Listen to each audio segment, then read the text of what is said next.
Relying on public transportation can be a real challenge for someone who's blind, even just finding the bus stop you want. So the blind community took matters into its own hands and, as Christina Quinn explains, came up with a fix.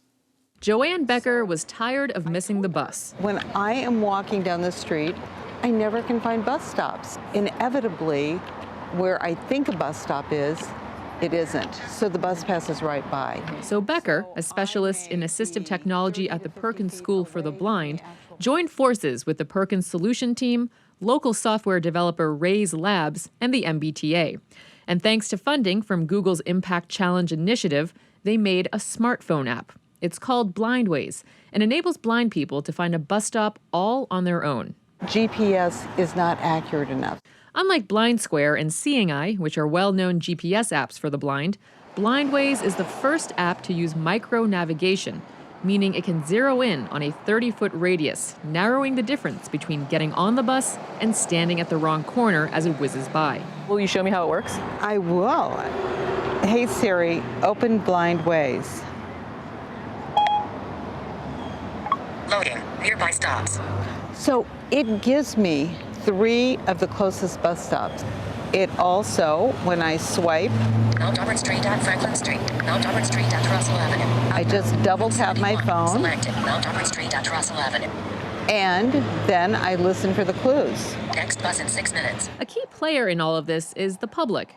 Blindways, which is free to download, relies on real-time crowdsourced information that gives an app user clues that will help him along the way to the bus stop. Before the stop, there is a metal pole. So I'm going to look for the metal pole. Actions available.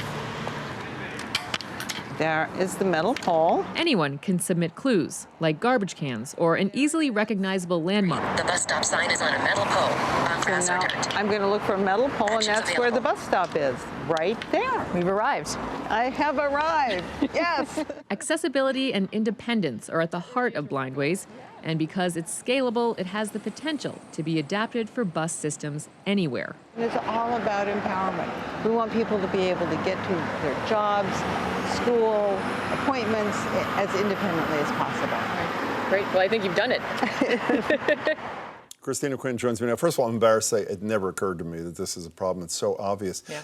What concerns me is sort of like a mini Waze that so many of us, Yes. W-A-Z-E, but Waze depends on scads of people posting information, just like there. Are they convinced that sighted people are going to be willing to do what they have to do to make this work for blind people? Yes, they are. They are. Yes. So the folks at Perkins looked at a University of Washington study that shows that altruism really is a motivating factor for people to participate and do things like this.